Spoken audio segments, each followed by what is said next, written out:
Selamat pagi, salam sejahtera. Terima kasih kerana bersama dengan saya di Nazilin Unity Channel. Saudara-saudara sekalian, ini satu lagi perkara yang paling kita tunggu-tunggu daripada Kebawah Duli Yang Maha Mulia yang di-Pertuan Agong Sultan Yang di-Pertuan Agong Malaysia.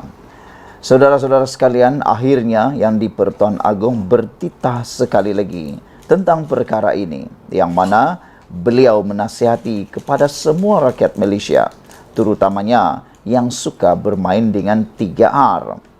Agung seru rakyat contohi akhlak Rasulullah, cakap benar jauhi fitnah. Yang di-Pertuan Agong Al-Sultan Abdullah Riayatuddin Al-Mustafa Bilal Shah hari ini bertitah agar rakyat mencontohi akhlak warisan maknawi Rasulullah yang mulia dalam pertuturan dengan bercakap hanya mengenai kebenaran, jujur di samping menjauhi fitnah. Yang di-Pertuan Agong bertitah, hakikatnya perkataan yang kurang elok sama ada ketika tutur bicara maupun ketika menulis di media sosial, kata-kata berbentuk cacian, nista dan dusta. Ini kerana menurut Yang di-Pertuan Agong, kata-kata yang berbentuk cacian, nista dan dusta serta fitnah itu hanya akan menggugat kestabilan dan keharmonian negara tercinta. Oleh sebab itu, baginda bertitah, marilah kita mengambil iktibar daripada kejatuhan serta keruntuhan tamadun dan kuasa besar dunia akibat budaya fitnah yang mendominasi dan membara dalam kehidupan bangsanya. Tita Sri Paduka Baginda sempena sambutan Maulid Rasul peringkat kebangsaan 1445 Hijrah 2023 Masehi di Pusat Konvensyen Antarabangsa Putrajaya PICC di Putrajaya hari ini. Sri Paduka bertitah, selepas kewafatan junjungan besar Nabi Muhammad, fenomena fitnah telah membawa kepada peristiwa amat tragis dalam sejarah Islam menerusi pembunuhan Khalifah ketiga Saidina Uthman Affan. Demikian hebat hakikat fitnah dan tipu daya yang bukan sahaja telah menumpahkan darah seorang pemimpin Islam yang agung, malahan telah turut menghancurkan keharmonian dan kestabilan sebuah negara. Tita Sri Paduka Al-Sultan Abdullah bertitah, oleh itu Allah mengingatkan umat Islam untuk menghindari serta menjauhi diri daripada orang yang berbohong. Sri Paduka Baginda bertitah, ajaran Islam yang dibawa oleh Nabi Muhammad mencakupi pelbagai aspek kehidupan manusia, termasuk dalam mengemudi dan memerintah sesebuah negara yang penuh recam, pelbagai puak dan agama serta spektrum kedudukan sosioekonomi yang berbeza-beza. Sri Paduka bertitah, sirah Rasulullah dalam lipatan sejarah juga mencerminkan kepakaran baginda dalam mentadbir sebuah negara. Hikmahnya, Rasulullah telah berjaya membawa manusia keluar dari kejahilan dan kelalaian sehingga berjaya membina generasi yang cemerlang. Tita Sri Paduka lagi. Sri Paduka Baginda bertitah, Rasulullah telah membawa syiar Islam untuk terus bangkit dan berkembang di benua Timur Tengah, sehingga menjadi pencetus kemajuan dan kejayaan masyarakat di benua lain yang sedang dalam kegelapan ketika itu. Sri Paduka bertitah, masyarakat dunia memperlihatkan dengan contoh akhlak terpuji Rasulullah sebagai penanda aras nilai insani. Sempena sambutan Maulidur Rasul itu, Al-Sultan Abdullah turut menyeru agar rakyat terus berpegang kepada tuntutan Allah dan ajaran Rasulullah. Dengan yang demikian, kita akan dapat membangunkan sebuah negara yang bertamadun dan berjaya, harmoni serta sejahtera dengan rakyat yang menjiwai sifat karamatul insan. Tita Sri Baginda Al-Sultan Abdullah bertitah, baginda yakin Malaysia akan mencapai puncak kejayaan hakiki apabila syariat Islam dan nilai murni serta ketinggian akhlak yang dibawa Rasulullah menjadi tatanan aturan takbir urus negara. Sri Paduka Baginda bertitah, maqasid syariah perlu dijadikan kerangka asas dalam penyampaian perkhidmatan agar kemaslahatan rakyat yang menjadi tanggungjawab kerajaan terus terpelihara. Bersempena dengan sambutan Maulidur Rasul peringkat kebangsaan tahun ini, marilah kita bertekad dan beriltizam untuk terus menghidupkan syariat dan syiar yang dibawa Rasulullah Tita Sri Paduka. Turut berangkat ke sambutan bertema perpaduan teras madani, Malaysia Madani pagi ini ialah Raja Permaisuri Agong Tunku Haja Aziza Maimunah Iskandaria. Turut hadir ialah Perdana Menteri Datuk Seri Anwar Ibrahim dan isteri Datin Seri Dr. Wan Aziza Wan Ismail. Sekian dulu untuk kali ini. Jangan lupa tinggalkan komen anda. Sila tekan butang subscribe. Malaysia kita punya. Kita jaga sama-sama cintai Malaysiaku. Bye-bye. Selamat pagi, salam sejahtera. Terima kasih kerana bersama dengan saya di Nazilin Unity Channel. Saudara-saudara sekalian, ini satu lagi perkara dan pendedahan baharu yang pastinya akan menarik perhatian anda. Kerana apabila saya pilih isu ini, tentunya ialah telah menarik perhatian kita semua. Ini adalah Muhyiddin Dr. Mahathir perlu jadi saksi PSSC pengasingan kuasa untuk AJ dan pendakwa raya. Bekas Perdana Menteri Muhyiddin Yassin dan Dr. Mahathir Mohamad perlu dipanggil sebagai saksi utama dalam prosiding jawatan kuasa pilihan khas Parlimen mengenai pengasingan kuasa Peguam Negara AJ dan pendakwa raya, kata DAP Johor Dr. Bu Cheng Hao. Mereka telah mendakwa keadilan telah gagal. Muhyiddin sebagai Perdana Menteri sebelum ini yang melantik bekas Peguam Negara dan Ketua Pesuruhjaya SPRM perlu dipanggil sebagai saksi utama. Mengapa dakwaan campur tangan eksekutif ke atas kes rasuah berprofil tinggi boleh dibuktikan dan cadangan beliau untuk mewujudkan sistem keadilan bebas? Mahathir akan menjadi salah seorang saksi paling utama yang dipanggil ke PSSC untuk memberikan pandangan yang berharga dan berkongsi pengalamannya. Mengapa reformasi keadilan tidak pernah berjaya dilaksanakan? Kehadirannya di pendengaran PSSC penting bagi PSSC untuk mengusurkan cadangan kepada kerajaan tentang jenis pembaharuan sistem keadilan yang perlu dilaksanakan, kata Bu dalam satu kenyataan hari ini. Ini satu kenyataan atau ini satu cadangan yang paling baik sekali pernah saya bacakan. Ini supaya tiada lagi timbul kata-kata atau aduan ataupun kenyataan daripada mana-mana pihak termasuk Muhyiddin Yassin dan juga termasuk Mahathir Mohamad tentang kononnya tiada keadilan, tiada berlaku reformasi dan sebagainya. Kalau dia sendiri yang dah kata, dah minta, dah cadangkan dan dilaksanakan, jangan pula sampai kata itu semua tak benar lagi. Padahal sendirilah yang cadangkan nanti. Jadi ini satu kebenaran cadangan yang memang kita sokong. Bekas ahli parlimen itu berkata, selain sekian lama, terlalu banyak kuasa telah diberikan kepada eksekutif dalam melantik jawatan awam utama. Katanya, situasi itu mengundang tuduhan pembangkang yang mendakwa eksekutif telah campur tangan dalam proses perundangan, membabitkan beberapa kes berprofil tinggi. Oleh itu katanya, PSSC adalah platform paling penting atau paling sesuai untuk mengumpulkan maklumat bagi melaksanakan reformasi yang meyakinkan untuk sistem keadilan dan reformasi institusi lain. PSSC mengenai hak asasi manusia, pilihan raya dan pembaharuan institusi baru-baru ini berkata, mereka akan memulakan prosiding mengenai pengasingan kuasa Peguam Negara dan pendakwa raya.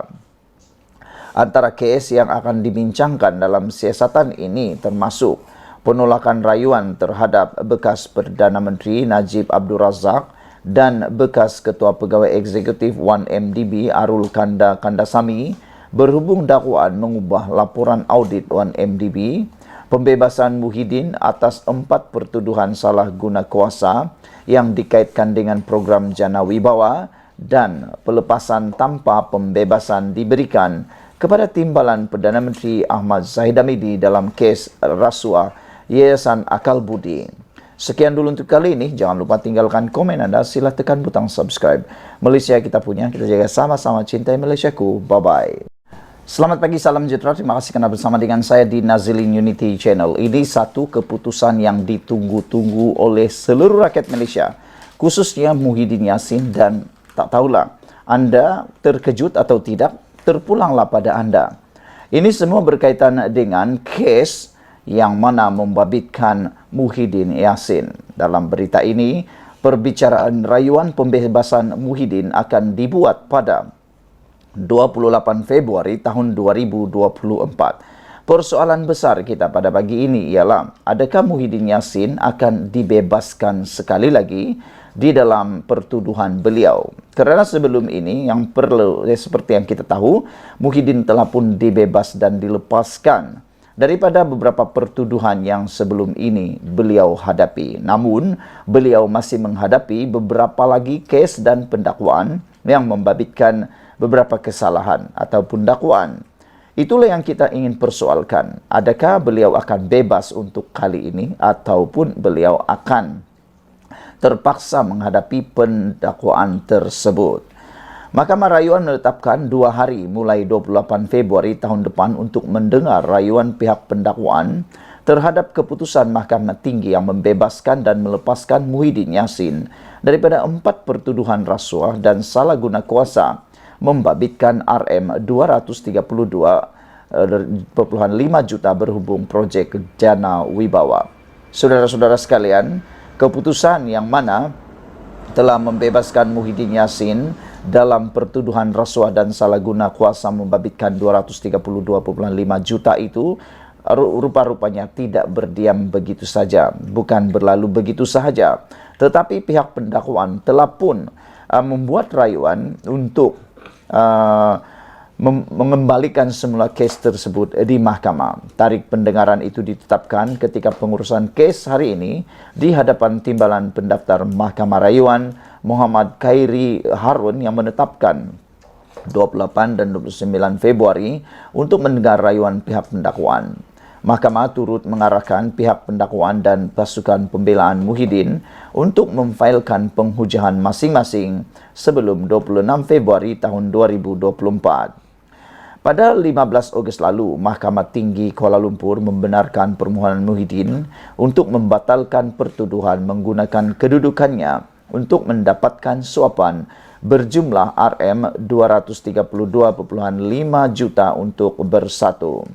Hakim Muhammad Jamil Hussein membuat keputusan itu setelah mendapati pertuduhan ke atas bekas Perdana Menteri itu adalah cacat, tidak berasas dan kabur serta tidak selaras dengan kanun tata cara jenayah. Katanya pertuduhan itu tidak mendedahkan butir-butir yang mencukupi mengenai kesalahan yang didakwa mengikut Akta SPRM 2009. Justru tertuduh tidak dapat menyediakan arahan seterusnya atau selanjutnya kepada peguam yang mewakilinya. Pihak pendakwaan kemudian memfailkan notis rayuan pada hari yang sama. Pengurusan kes hari ini diadakan di hadapan Timbalan Pendaftar Mahkamah Rayuan Muhammad Khairi Harun. Sementara itu, bernama melaporkan Timbalan Pendakwa Raya Wan Saharuddin Wan Aladin sebagai berkata, Mahkamah Session telah menetapkan 29 November untuk mendengar rayuan pihak pendakwaan. Ini bagi mendapatkan perintah penangguhan sementara prosiding bagi 3 lagi pertuduhan yang dihadapi bekas Perdana Menteri itu di bawah Seksyen 4 dalam kurungan 1 Akta Pencegahan Penggubahan Wang Haram, Pencegahan Pembiayaan Keganasan dan hasil daripada aktiviti haram 2001 sementara selesai rayuan di Mahkamah Rayuan. Muhyiddin, 76 tahun, didakwa menggunakan kedudukannya sebagai Perdana Menteri ketika itu dan Presiden bersatu untuk mendapatkan suapan daripada 3 syarikat, iaitu Bukhari Equity Sdn Berhad, Nepturis Sdn Berhad dan Mamfur Sdn Berhad, dan juga daripada Azman Yusof untuk parti itu. Dia didakwa melakukan perbuatan itu di Pejabat Perdana Menteri Bangunan Perdana Putra Pusat Pentadbiran Kerajaan Persekutuan di Putrajaya antara 1 Mac 2020 dan 20 Ogos 2021. Selain 4 pertuduhan itu, Muhyiddin juga menghadapi 2 pertuduhan menerima hasil daripada aktiviti menyalahi undang-undang berjumlah Rm195 juta ringgit daripada Bukhari Equity yang didepositkan ke dalam akaun CIMB Bank Bersatu. Sekian dulu untuk kali ini. Jangan lupa tinggalkan komen anda. Sila tekan butang subscribe. Malaysia kita punya, kita jaga sama-sama, cintai Malaysiaku. Bye-bye. Selamat pagi, salam sejahtera. Terima kasih bersama dengan saya di Nazilin Unity Channel. Sekali lagi kita digemparkan dengan satu laporan dan satu ulasan yang menarik perhatian kita dalam bidang politik. Baru-baru ini kita digemparkan dengan keputusan mahkamah membatalkan keputusan pilihan raya untuk kerusi Parlimen Kemaman. Semua ini dikaitkan dengan adanya wujud unsur rasuah dalam pilihan raya, dalam kempen pilihan raya tersebut. Ini menyebabkan mahkamah telah mengambil keputusan membatalkan keputusan tersebut. Dan sebelum itu juga ada satu juga kawasan di ahli parlimen yang dimiliki oleh PAS turut dibatalkan kemenangannya walaupun telah pun dipertandingkan baru-baru ini juga karena dikaitkan dengan unsur rasuah yang melibatkan kempen dalam pilihan raya tersebut. Dan oleh sebab itulah kita tertarik dengan satu ulasan daripada negaramerdeka.com yang mana timbalan Ketua Polis Negara sendiri mengatakan ataupun membuat satu kenyataan yang luar biasa, yaitu tiada derma, tiada sedekah yang haram, jelas tetap haram, kata Ayub Khan menemplak. Lebay PAS cuba cipta fatwa baru tentang rasuah. Isu ini sangat menarik apabila ada beberapa ataupun menurut kenyataan ini ada lebay PAS yang cuba mencipta fatwa baru dalam rasuah yang mengatakan itu hanya satu derma dan sebagainya. Dan itu sebabnya Ayub Khan, Ketua Polis Negara, menyatakan tiada derma, tiada sedekah. Yang haram jelas tetap haram. Itu mudah untuk kita pahami. Rasuah tetap rasuah, haram tetap haram. Kalau sudah terjadi, ianya tetap haram dan tiada yang boleh dikatakan atau terkecuali daripadanya. Kata Ayub Khan, jangan keluarkan fatwa baharu dalam apa keadaan sekalipun. Kita tidak boleh makan rasuah. Kata timbalan Ketua Polis Negara Datuk Seri Ayub Khan Maidi Pichet.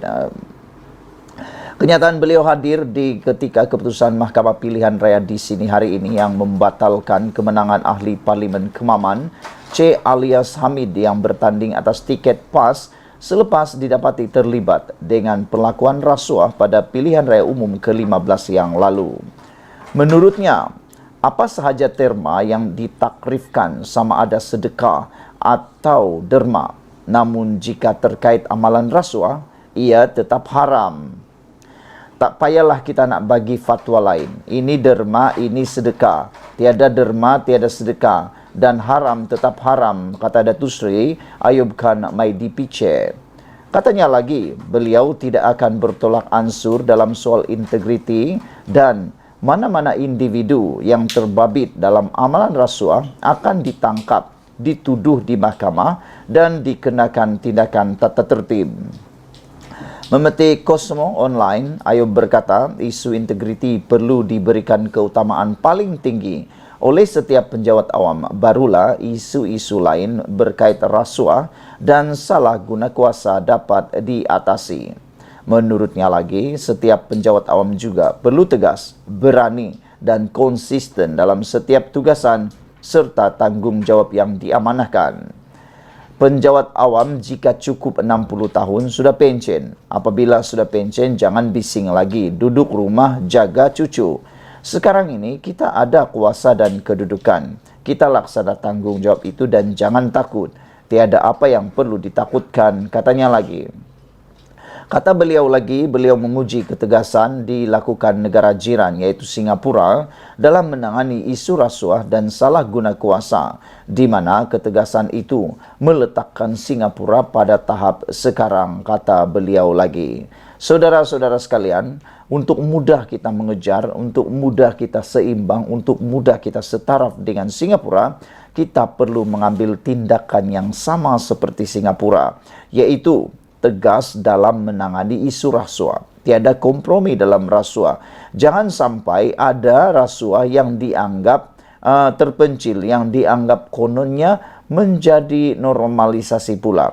Ada orang buat rasuah ini disangkal ataupun dikecam habis-habisan. Tapi kalau di pihak dia yang tertuduh melakukan rasuah, jadilah pula itu isu derma dan isu sedekah pula. Jadi kita harus ingat apa yang dikatakan oleh Ayub Khan, yaitu tiada derma, tiada sedekah, yang haram tetap haram. Jangan, kata Ayub Khan, tak payahlah kita nak bagi fatwa lain. Ini derma, ini sedekah. Tiada derma, tiada sedekah, dan haram tetap haram, kata Datuk Seri Ayub Khan Maidi Piche. Sekian dulu untuk kali ini. Jangan lupa tinggalkan komen anda. Sila tekan butang subscribe. Malaysia kita punya, kita jaga sama-sama. Cintai Malaysiaku. Bye-bye.